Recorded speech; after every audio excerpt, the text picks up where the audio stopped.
Welcome to our morning show today. Marty Richards from Greater Richland Area Tourism is our guest here to talk about all of the things that are going on and that will be going on here early in the year. Last time we were here, we were optimistic, you get the snowmobile trails open, you had the signs up and things like that, but that ain't happened so far, Marty. Yeah, well, good morning, Phil, first off, and tell me something good. Tell you something good? Tell me something good. Well, there are still people coming to the area, though. Because there are. I've been downtown, and I've actually met a few coming through. There are. And so the reason I started with the Tell Me Something Good recently, we were at the Wisconsin Association of School Board Conventions, and we had a keynote speaker there that was outstanding. And he knew the area or knew where he was at. And he goes, you Wisconsinites, you always lead with, how are you doing?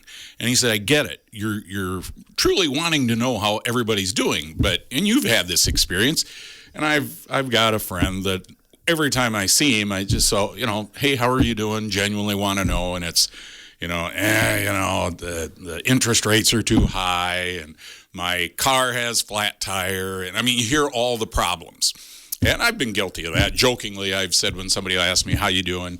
I'll say, I'm above ground taking nourishment, which is sarcasm. And there was a guy I used to know that was the best you could get out of him. So I just, the keynote speaker did a good job. And he said, when you meet folks, instead of giving them that option to tell you what's wrong, try to get them to just give you that one thing today.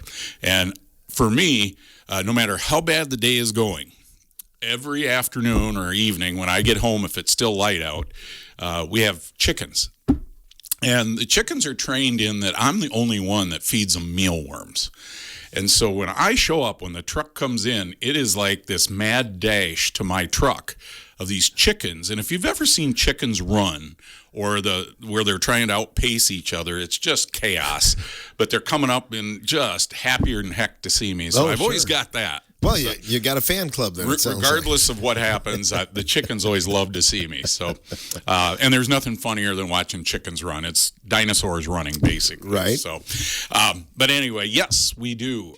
We actually do have quite a few folks coming, and it's interesting, last time we talked, snow makes a difference, and we saw it last year in 2024 in January. We had those 10 days, and all of a sudden, bang, people were coming from Iowa and Minnesota, but unfortunately now this year we are in the great Midwest snow donut, as they call it, that we just don't have snow.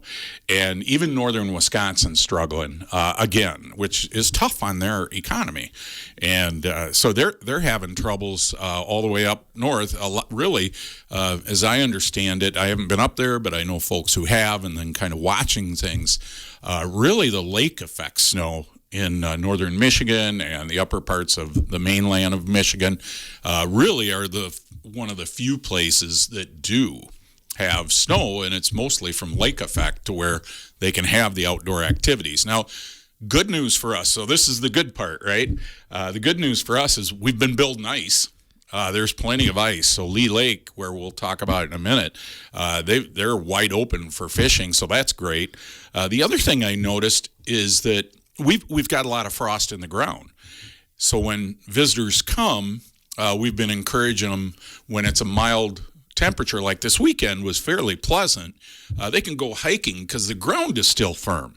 So the Oak Mountain Recreation Trails, the Pine River Trail, out at Ash Creek Community Forest, Pierre County Park, and those hills, that you can go hiking, and you're not going to get, it's not mud spring yet, which I call it in March, when everything just falls apart. Man, it's a mess.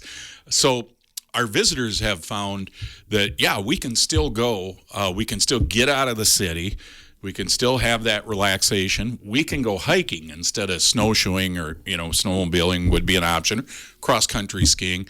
With all of our trails, they're still firm because the frost is really deep in the ground. I've learned that by trying to put a bird feeder up. I could not get enough hot water to thaw that out. So I bet not. Zip ties and an existing fence post made it happen. But I'm not convinced. I think we're still going to have some snow. Well, but here's the problem with it. And I'm in the Ridge and Valley Renegade Snowmobile Club, and every year we have one particular member that goes, well, you're already, he counts the days, and he's the negative one in the group, right? And he goes, that's not going to last very long, and and he's right in a way. For snowmobile trails, we're really getting down to where, boy, it's got to happen almost tomorrow or this week, because number one, we do have one thing going for us with the frost, because if it does snow, it will keep the snow. However, it takes quite a bit to be able to groom trails, get them open. I mean, we need to get dumped on to make it happen, or else, if you get 3 to 4 inches, that's not going to help us for outdoor activities of snowmobiling. Snowshoeing you can. Snowshoeing, you can go, and really 2 inches of snow will work for you on snowshoeing, and that's a very enjoyable thing too. Maybe Saturday, it sounds like. Maybe, yeah. Well, there's a lot of things I was told was going to happen. Long ways off. And weather forecasting is a whole nother ball of wax. So, but yeah, I'm an optimist, and it looks better too. I'll be honest. This area, when it's snow covered, looks fantastic. It photographs well. I've got my video guy on call that, we need some snow B-roll footage that we can use in our streaming advertising in the future of the 4 seasons, because we are now marketing 4 seasons here, and we're seeing that in our lodging. It is stronger than it has been traditionally in the past. So we need some good visuals of the area, and in our hills, driftless hills with the trees and everything, a little bit of snow makes things look great. So, yeah, whatever snow we get, I'll be happy about it. If nothing else, it's going to help us market to the future. So, yeah, we do have visitors coming. Maybe not the large numbers we saw last year at the end of January, but we do have quite a few visitors coming. Well, you've got some outdoor events to talk about, but also some indoor. We move indoors, and you got quite a few things going on here. Yeah, so I always joke, that when we get past Thanksgiving, for me, it's like, okay, things are going to slow down, and I can, get things under control for the next year and kind of plan. And I'm learning as time goes on, that becomes more and more of a falsehood. It just, like I said, we're starting to become a year-round destination with more events happening. And I can remember my first year, which I believe was 5 years ago, as the tourism director. In February, we were kind of sitting there fighting, okay, what do we have? And now that calendar, so folks, I'm going to talk a lot about these events, and I know I throw a lot at you. I've had folks message me after I'm on, and they're like, what's that you said about that one thing? And I'm always happy to field those calls and messages. But go to greaterrichlandtourism.com, and our calendar of events has kind of become the depository and the holder of almost any event that's happening in the area of interest to visitors, guests, and even sometimes it's just community events that our guests do really enjoy when they like to get ingrained in the community. So always go greaterrichlandtourism.com to the calendar of events, and you'll find this information there. So couple of things that have been happening regularly that they're really gaining steam. The Branding Iron in Lime Ridge and the Village Pump in Ithaca, of all places. The Branding Iron and the Village Pump have been having regular euchre nights, and as they've gone on, they've gained popularity. The Village Pump, it's every Wednesday night, and they have a guest bartender every Wednesday night, the same guy that, I'm not going to say his name because it may drive some people away, but it's Mick Hipsch. Yeah, I was going to say, it's not you. So. It's not me, so you're safe. But Mick adds a little color to it as well. But it's really cool. It's kind of becoming a community event, but then also I'm seeing other folks from outside of the area coming in, because euchre's got this folk following that if you're not from Wisconsin, number one, you're not sure what it is, but there are folks now that they've heard of it and they're interested in it. And hey, it's a Wednesday in the middle of the week in the winter. It's really a nice opportunity to get out and kind of meet up. The Branding Iron has that every fourth Saturday in the month. So every fourth Saturday of the month, and then they'll do that through April. And then English Prairie Distillery, down in Muscadet. They really have done a nice job of bringing some other opportunities for live music and just some events and activities that we didn't have in the past.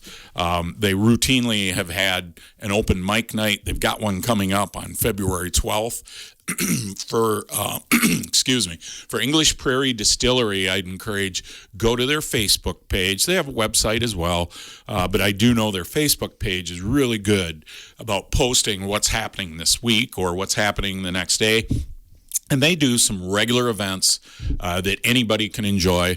You don't have to go down there and think, okay, I've got to, be into distilled spirits to enjoy this. They have some really good mocktails that have no alcohol in them as well.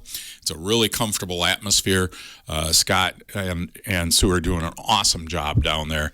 And so that's just a really comfortable experience as well. We enjoyed hearing about it. In fact, Scott was in the studio with us last Friday. Good. So enjoyed hearing about it. They've got a great thing going on. And their story is really cool. You know, how they ended up there and what they've done with that building. That excites me when somebody comes in, rehabs a building and kind of keeps that flavor of what the building was. They really did a nice job down there. And then the winter market, a lot of folks have found there is a winter market. It's every Wednesday at the Richland Center Community Center. I know during January they had to take some breaks because of holidays and then some other activities, but I believe it's every Wednesday now in February going forward. It's 12 o'clock to 4 o'clock. Now, that winter market, if you're familiar with the farmer's market during the summer, spring, summer, fall, is limited to locally produced foods. It's a true farmer's market. But the winter market at the Richland Center Community Center every Wednesday, 12 to 4, has those locally produced foods and produce, but there's other items. So they're a little more expansive in what they offer at that market and well worth the visit to go see what's going on. And you'll find there's one grower in particular I know that has a hoop garden that allows her to grow some items that you wouldn't normally expect to find at a farmer's market in January or February. So it's well worth the time to go see what's there. And then here's another thing that I've caught just the last week or two. So we went through that really. It was a pretty cold spell. You and I have dealt with colder spells in the farm, right? Oh, yeah. Somebody asked me, they said, when you were farming, what could you count on other than picking rock in the spring? And I said, it was like clockwork. The coldest day of the year would always be on a Sunday morning when you were trying to get to church and the barn cleaner would break. Right. And you would even know, go loosen up the chain and still it'd break, So we did. We had, a pretty good stretch there that we expect to have. There was some pretty cold weather in January for a good stretch. We've kind of, emerged from that now to where it's pretty normal temperatures and even a little warmer at times. We have seen a lot of trout fishermen getting active. So this is a little bit new just in the last few years that from January to that first Saturday in May, there is early inland trout fishing. Now it's catch and release. And you can go out and practice and kind of find the fishing hole. And what happens this time of year, if it's not brutally cold, if it's comfortable enough. So when we had 40 and almost 50-degree temps, that's perfect for trout fishing. Because the fish are active, they're feeding, and it's not hot. So in the summer, it's kind of hard trout fishing. When it gets to the 70s, 80s, and 90s, you might as well not go when it's 80 and 90 because they just find a deep hole and stay there. And but when you hit into the 40s and 50s, that's perfect. And now I've been getting some pictures of some pretty nice trout that have been caught. We've got some resident experts in the area too that are really knowledgeable. Len Harris he's a fishing guru. He knows all about it. I know nothing, but I always like to kind of check in with him on what's going on, and he'll reach out to me. Charles Rathman is another one down by Muscadet that he really is very passionate about it. I know he would say, well, I'm still learning, but when I talk to him, he's way over my head. He knows he's got it going on. But those guys are kind of, and there's others, There's others that are very knowledgeable, doing an excellent job, but I just mentioned those two because they're kind of my conduit to what's happening. But I know we've been really active, and we'll start to see that as temperatures do moderate more. You'll start to see the Illinois and Iowa license plates at the bridges, and they're trout fishing, and that's legal at this time, catch and release. Mm-hmm. Definitely right up Willow Creek. Actually, is kind of it's been a hotbed there. A long time. The Willow Creek's been outstanding for catch and release, and you get north of Ithaca, and there's quite a bit of public ground there where anybody can just go and fish, and the land's open to get through.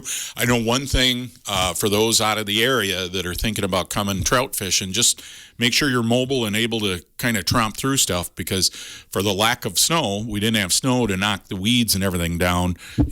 Bring a machete, I guess. And if you've been out here in the summer, we have some areas where the growth is pretty thick. Well, that didn't get knocked down or deteriorated this year from any winter storms. So just make sure you're mobile and or plan ahead that, okay, I may need to stick to the bridges or close to them. No doubt. February events, and we're already underway with the new Grace year, Greater Richland Area Cancer Elimination. And I know there was a big bowling tournament last weekend, but there's a dance coming up Sunday. I'll tell you, if anyone goes to all the dances that are coming up in February, that's the thing to do in February. You better buy new dancing shoes because there's a whole bunch of them. The first one kicks off February 9th, the Walk with Grace benefit dance. That's at the Phoenix Center. Monty Berger and the Country Gold Band will be playing 1 o'clock to 5 o'clock. That's to benefit Grace. And then the next item, Richland Center Area Performing Arts Council at the City Auditorium. They have a pretty cool Valentine's Day weekend event scheduled, and that is the Front Porch Comedy Show with Jeremy Nunes.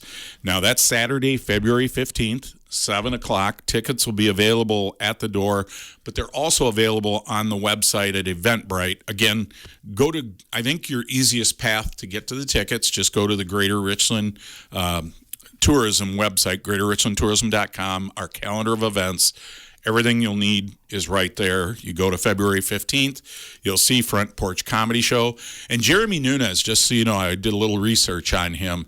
Kind of an interesting story. He was a mayor of a small town in Illinois, and he was voted Illinois' funniest mayor, which I don't know if that's a great accomplishment. I've met some people from Illinois who were politicians I didn't find humorous at all. So, but maybe he and Todd Carpenter can do a little rap. I would like to see a joke off. We'll see how that goes.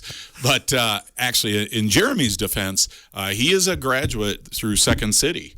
So he went through the same entity that gave us Dan Aykroyd, John Belushi, Jason Sudeikis also. So some modern day. Mm-hmm. Those of you a little younger know the names are important, and they are somebody. He was a graduate and went through Second City, and he's done some movie roles too. So I mean, he's not he's just trying it out open mic kind of a thing. So I'd encourage folks, think about that. That's a unique event to do with your special someone. The Front Porch Comedy Show on February 15th. Again, tickets are available through their website, but you can get to our website to get to those. That's something that's not been tried at the auditorium for a while. Not a comedy show. We should check with the historians and see. I'm not aware of a comedian being at the auditorium. Yeah. Can you think of it? No, just for the sole show. Yeah. There might have been one like kind of a warm-up act or something over the years, but not that I'm aware of. And everything you and I did was always out at the Copper Top. Yeah, for the most part. I mean, or in the alley behind the auditorium. There was some of that. You're absolutely correct. And then I mentioned ice on Lee Lake. I just recently was up there with Chuck Keller and the Kaz Turkey Busters. We did a little promo video on the coldest day of the year, which was not my best decision in life. But they have their 26th annual Lee Lake Fishery, and that's Saturday, February 15th. Kicks off at 8 o'clock.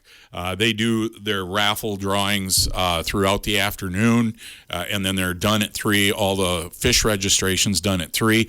I would encourage, if you're a ice fisherman, go try it out. They've done a really nice job of stocking that lake and getting the carp out, and there's a lot of game fish. But if you're not a fisherman, go anyway. I have found that is one of those first events where everybody, because it tends not to be the coldest day of the year. A lot of times it's a fairly comfortable day, and it's a great opportunity to get outside, get some sun, get the air, and then you get to see some people at a community event that you probably haven't seen in a while. And I've gone probably the last 5 or 6 years, and it's just been great to see people. So I'd encourage folks, check out, that's the Kaz Turkey Busters 26th Annual Lee Lake Fishery, again, February 15th, starting at 8 o'clock. And then the Richland Center Parks and Recreation Department, they've adjusted to our weather. They used to call this the Twilight Snowshoe event, or snowshoe and hike. This year they're giving up on the snowshoe, and they went straight. Had to cancel it last year. They did, and that's tough. And this year they're like, you know what? Either way, we're going to do it. Like I said, because there's so much frost, it would take just an incredible amount of warm temps to mess that up between now and then. But the Twilight Hike for the Park and Rec Department, February 21st at 5:30. They ask that you do register ahead. There is a cost with it. I can't recall off the top of my head. But you can register at the Park and Recreation office, and then or online if you're on Facebook, or go to the city website and you'll find the Park and Rec page, and then you'll be able to get to that information. There is a fee to register, because then they use that. That's it helps them maintain the trails. So they're using that money then to put back into the trails. Now, an event that's coming up on February 22nd is getting bigger every year, and part of it is because there are a lot of local or area communities kind of in southwestern Wisconsin that used to have events like this, and now they don't have them anymore for one reason or the other. Mm-hmm. Yeah, and Lee Lake Polar Plunge, that's coming up on the 22nd. In fact, Chrissy Latica will be in the studio to talk about that next week. Yep. Yeah, the Polar Plunge, 25th. They've been doing that for 25 years. That's unbelievable. Yeah, and that thing has grown. It's, the activities start at 11. The plunge is at 2, but get there for all the activities. Again, it's a really cool community event, and it's kind of a sideshow that you won't see anywhere else. And this year they're having a costume contest with it. And I'm glad you're having Chrissy in, because she's a treat just to talk with. I interviewed her one time, and that was a lot of fun. Latica family knows too much about me too, so it's kind of dangerous every now and then. But again, we encourage folks, check that out. Saturday, February 22nd. That's on Lee Lake as well. It starts at the community center at 11 o'clock. But then 2 o'clock they head to the lake, and that's when the plunge happens. But then the event I was kind of referencing that really is growing and growing is the Driftless Area Deer Classic, and that's also February 22nd at the Richland Center Community Center at 9 o'clock. They do buck and bear scoring, so you bring in your buck that you shot in the rack, and they'll score that. There are a lot of raffles, food and drinks, but the vendor booths, too, are very popular there. They do have a pre-registration on Friday. I'll tell you, that event kind of just keeps growing, and I think part of why it's survived and thrived, actually, is that they do have some younger folks that have been helping, whereas some of the other events, people just aged out, and then they kind of got to where, boy, there wasn't anybody else to help with it.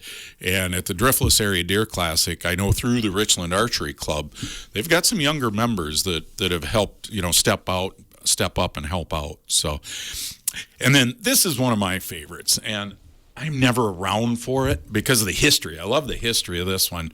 And, of course, it's Yuba. So anything in Yuba, there's no party like a Yuba party. But on Friday, February 28th, and Saturday the 29th, it is their traditional, and it's the 149th annual Yuba Massapust 2-day dance.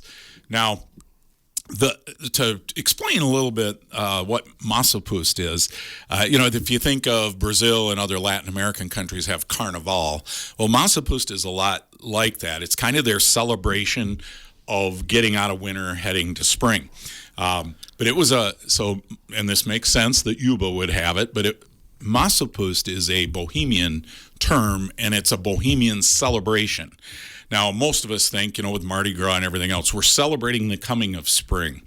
But really, Massapust, back, and I'm talking, just AD, so I mean early years before, the Americas existed, it was scaring winter away. And it got a little rough there for a while from what it sounds in its origination, and the Catholic Church had to step in a little bit. It used to be a 7-week celebration. It just went on and on and on.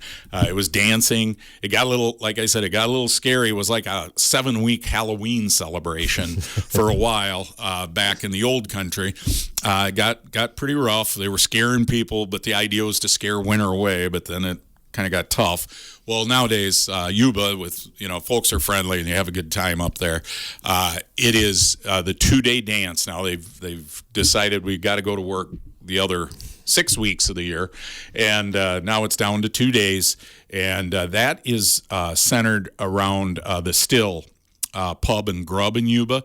They are really the sponsors of this. They'll have some karaoke on Friday night, I know. They do have a live old school band, the Little German Band, from 1 to 5. And then 7 to 11, they have other music. I'm not upbeat on who that is or what that is. Again, Chrissy Latica can fill you in on that a little bit too. So, But again, it's the 149th annual, so that if you got a good thing going, let's keep it going, right? February 28th and the 29th in Yuba. I don't think there's a 29th this year, is there? It isn't leap year. What year is it? No, because that was a presidential. Well, either way, it'll be the day after the 28th. It'll be the day after the 28th. Wow. Although they might be leaping around up there. Who I'm knows? in here creating days. Yeah, that'd be March 1st. March 1st. Yeah, that's all right. Okay, so go on the 28th. They'll tell you when the next thing is, which would be the next day, whatever day that. No, it's Saturday, March 1st. So. Well, that's good. It's good education on what Massapust is. Yeah, well, like that's factual. I had that information. I was so focused on that I want to make sure I shared that. I forgot that. Oh, wait a minute. Yeah, got to go to Yuba to learn more. Well, we'll talk more about what's going on in the greater Richland area coming up with Marty Richards right after these words.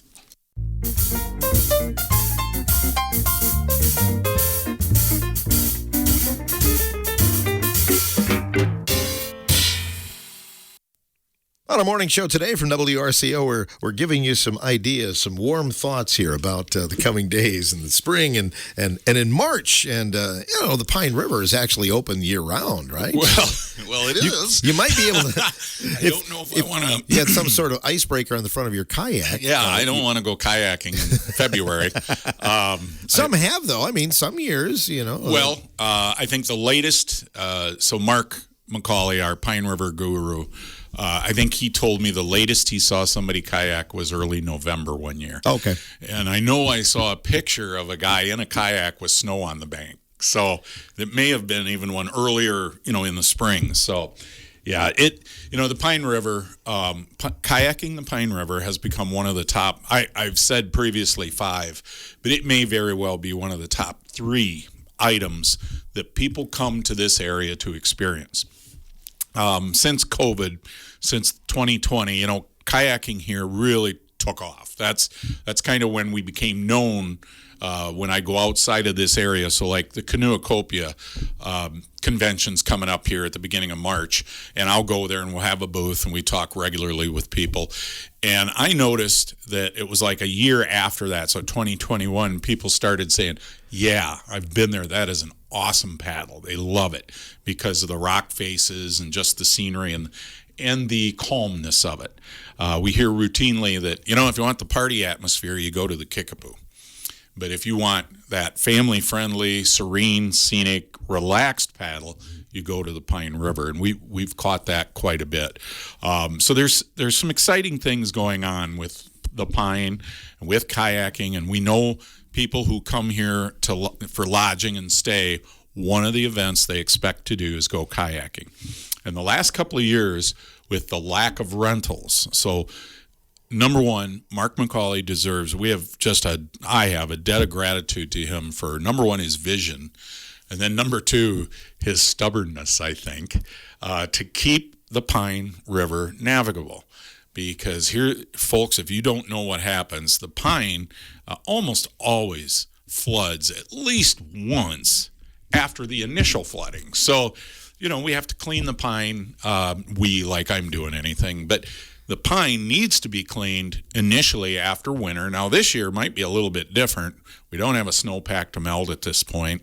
Hopefully, we have to get rain. We're dry. We've got the fire warnings and concerns. And I'm anticipating we'll get moisture between now and May. But when we get that first flood, it jams stuff up and we got to clean it up. Well, then there's always another one, it seems like. Now, this past year, that's true. That's what happened. There was a flood early, and then in June, we kept getting rain, ground got saturated, and then boom, we had a flood that jammed things up, needed to be cleaned as well. Well, over the last 10 years, basically, that's been Mark's vision and Mark's work. And he's had some others that have helped him with it. There are also, I should say, there have been some other groups prior to Mark that kind of saw that vision and really worked on it. But really, it was Mark that got it to where we are today, that people come to Richland County and they are anticipating and expecting they're going to kayak the Pine River and get the treat of all the visions of the rocks and really some just phenomenal views. Well, Mark, due to family concerns now, is moving on in his business. He's got some other business concerns that he needs to pay attention to, as well as his wife Pam, who's been instrumental as well in this. They've kind of taken over some other business from family, and they've got to pay attention to that. So now we were presented with the issue of, hold the phone. We need to make sure we keep this navigable. And I've been talking with, the important people in the area that are on governmental positions and different things. And Sheila Troxel has also been a very big driver of this to make sure we take steps to make that happen. And we have an effort in place. It's too early to say how this is going to work. But I do feel good now that we have good momentum that we can plan and promote that we will have kayaking going into the future on the Pine River. We have some new energy coming towards that. And here in the near future, I'll be able to tell you more about it. But I do know there's a lot of folks that have been concerned about this. I've had people ask me about it because that was how important Mark was to that effort. He really, there were other efforts, but Mark was the one who figured out, or just like I said, had the stubbornness that he was not going to be stopped. And he really became the champion for the Pine River, got it to where we could kayak down it comfortably from Rockbridge to Richland Center. And we've got the landings in now that are really good kayak landings. And so we're taking that next step and ensuring for not just the next year, but for decades to come, that guests can come and expect to have an enjoyable experience there. So we'll talk more about that in the future. Cool. Another thing that's exciting me, very exciting, because I was just there Sunday and got a good look at it, is the Willows Wedding Event Center and short-term lodging. Now, the Willows, for those who don't know, is the former, or we still know it as, the A.D. German House. So I think everybody in the county is probably familiar with the A.D. German Warehouse in Richland Center, designed by Frank Lloyd Wright. Well, A.D. German was a businessman that had his business there and there's a whole story that we don't have enough time for me to share that's outstanding of the legend of how that all went. But here's a spoiler. Frank Lloyd Wright basically bankrupted him on the construction of that warehouse. Cut off the train tracks somewhere, didn't he? Oh, no, that was A.H. Crosco. Oh, that was get me going there, too. That's Ken Thied and I will come back and tell you the stories of those. Sure. But anyway, A.D. German and A.H. Crosco didn't send each other Christmas cards. That didn't happen. They were not friends. But A.D. German's house, if you drive Highway 58, you'll see German Lane about a mile south of Ithaca to the right, and you'll see this beautiful white house. And the Huffman, Nelson, Pizer families, who are relatives, they're descendants of A.D. German's family, they have purchased that property. They've rehabbed it. I got a tour of it on Sunday. It's just outstanding. And the history there is phenomenal. Just the stories and the family and everything. It's not just A.D. German. It's, the sons. Freddie German did some really phenomenal things. But the house itself tells a story. And I know that they are and they already have events scheduled there. They have, I know, wedding celebrations scheduled there, but they will have short-term lodging for wedding guests to where the whole event is right there. They do have, I think it's 5 bedrooms, if I remember correctly, 3 bathrooms. There's a butler stairway. I always love that when you find that the Mayon house in Richland Center here, the former Lewis house, has that butler stairway, and it's just like, the stories that, could probably be told of what happened, people traversing that stairway. Well, 80 German's house has that as well at the Willows. So you're going to hear more about that as we move on. One of the things of that house that I find interesting was it took 20 years for 80 German to finish building that house. They started building it and they lived in the basement, and it was a rock wall basement. The history of 80 German to the Ithaca area is very important, but also to the Richland Center area because it's intertwined. So, and that's kind of the story of our tourism in this county. Richland Center cannot thrive in tourism without the outlying areas. The Pine River doesn't just flow through Richland Center. It takes city and county cooperation to make sure we all thrive. And in this situation, I really, a lot of credit to the Nelson and Pizer and Huffman families, Nelson families, because they had to look at that and go, oh my gosh, there's a lot of work here, because there was. And now when you go in, you can see it. It was very purposefully done. The windows themselves, they're floor-to-ceiling windows. And I don't mean like there's a foot of wall space and then the floor from the window. It goes all the way to the floor. And for a house built at that time, to have windows like that, just phenomenal. So, Phil, if you get and I know they are planning an open house, and actually for the effort of cleaning the Pine River, one of the things that we will be doing here in the future is we are going to do kind of a parade of short-term rental properties. That's in the planning stages, and I can tell you that's going to happen because I guess I'm responsible for it. But we're going to do a little parade where you can go see the different unique short-term rentals that exist out in Richland County. And if there's somebody listening today that has a short-term rental that'd be like, boy, I'd be interested in having some of the local folks see that, feel free to reach out to me through Greater Richland Tourism. But we will have that. And I know I've already talked with the folks at the Willows, and they're interested in that as well. So at some point, you're going to have at least one opportunity for the general public to go take a look at that. It'll be fascinating because we've driven by it all of our lives. So yeah. And then, now when they have that light on, it's like, oh my gosh, it's like cupolas, the Holy Grail. Yeah, exactly. There it is. At the end of the valley. And then finally, speaking of 80 German, the 1921 Speakeasy in the 80 German warehouse, I've been there a couple times. It's open now every Friday, 3:30 to 9 o'clock on Fridays. It's really just a unique experience because it's a lounge kind of speakeasy where, they serve all beverages as far as, sodas, waters. They do have malt beverages as well, so you could, get what I always call a barley pop. But they have seltzers as well and some others. But really what's unique is you can go in there and have just a casual discussion without loud music. You could also kind of see some things because it's really a casual, relaxed atmosphere to where you can start to see the aggregate in the concrete that you wouldn't see in a quick tour. That's like, whoa, wait a minute. Well, that's the Doherty family really hadn't done anything but sidewalks when they poured the concrete for Frank Lloyd Wright in that building. So it was a learning curve for them. And it was a continuous pour in many of the aspects. And that was new at that time. So it's just kind of interesting because you'll see some characteristics of that building that in a tour you don't have time to take in. But then also we've had some really cool discussions there as well. And Tim Bear is involved with the 80 German Conservancy and deserves a ton of credit. He and his wife for making that happen. And we've been there a couple times now. It's just awesome opportunity. And again, that's every Friday, 3:30 to 9 o'clock.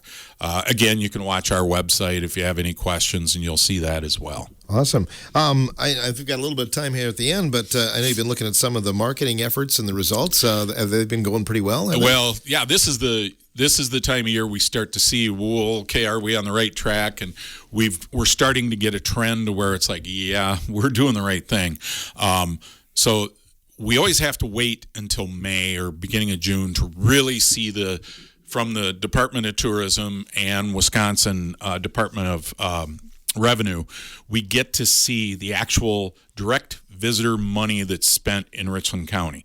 But a leading indicator that kind of always tells us, are you on the right track, is our website traffic. And so we work with Gray Media out of Madison, and actually they're a national company, but we work with them on a couple of aspects. Number one, they are our streaming advertising partner, and we have selected some areas of Milwaukee that we know are folks that are socially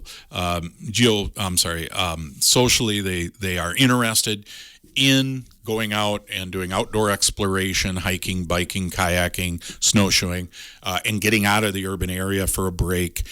Also in Chicago, we've identified those same areas and those people, and we direct target to those folks our advertising.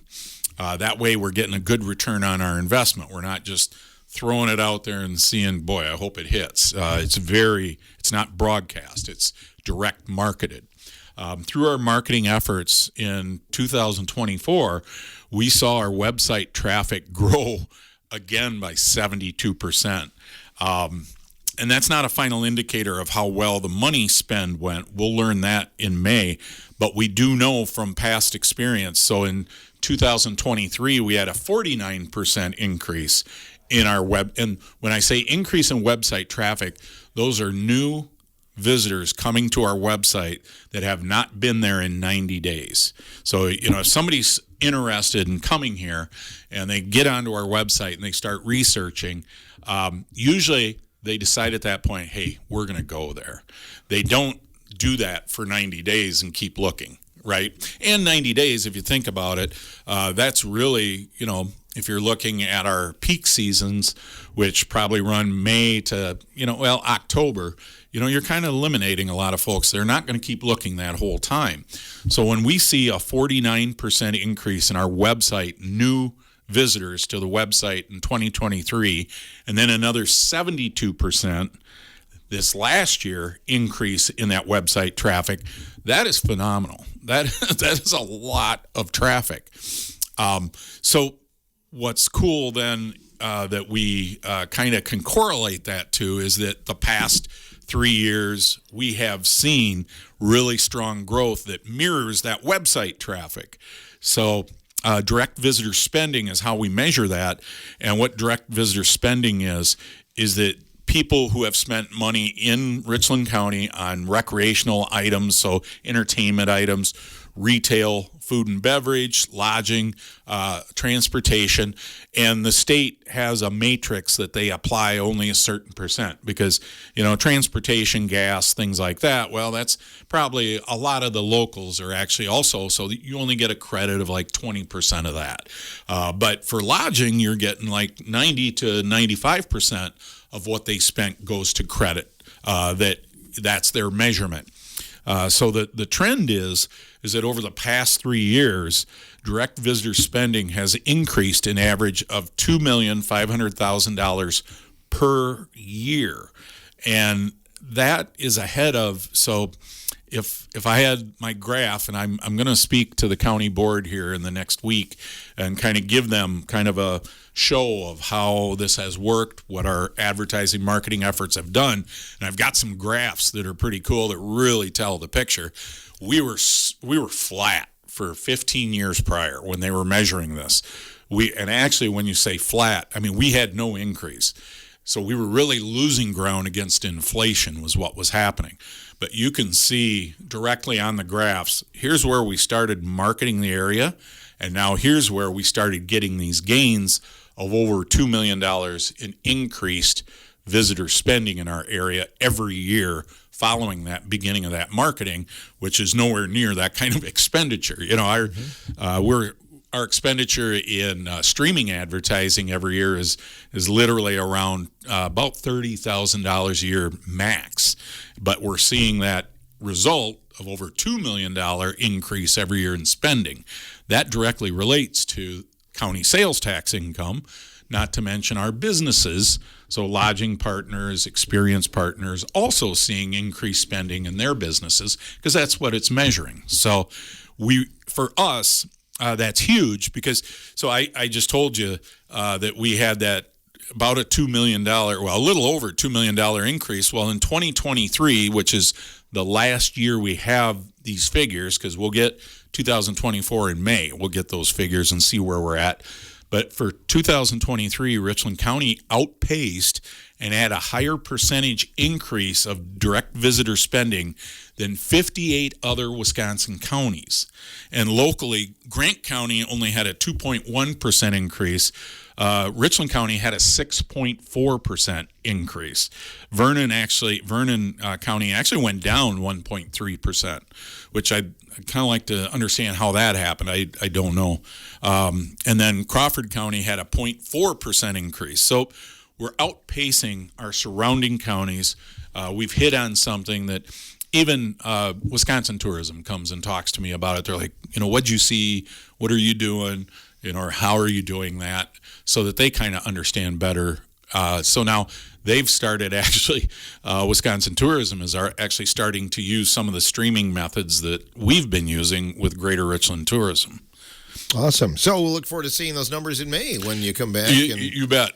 You can tell if they're big increases, boy, I'll be right on you to get in. And if they're not, then you'll be like, is Marty okay? I haven't heard. No, if everything stays true to form of what we've seen, we have a trend that when our website traffic increases like that, we can expect that we're going to see then the increase in spending as well. And I feel fairly confident. 2024 was a really good year for us. June was tough because we had so much rain, and that did kind of preclude from some hiking, some kayaking there for a couple weeks. Just didn't happen. But I do know from the lodging side that people still came because we were busy. And then October was good. It was a strong month, strongest in lodging that I've seen over the last few years. And then we had that little bonus in January, that 10-day where lodging was full. The Ramada, the parking lot was full of snowmobiles, So we're hoping for that. We've got a few days yet where that could happen, but we'll wait and see. And the last thing I'd say, Phil, is I just encourage folks, I threw a lot at them. We didn't even get to March. There's some pretty cool events coming up in March. Just go to that calendar at greaterrichlandtourism.com. And we'll be happy to make sure you get the information for all the events coming up. Awesome. Thanks for coming in today, Marty. Hey, thank you for having me. You bet. Director of Greater Richland Area Tourism, Marty Richards, on today's Morning Show.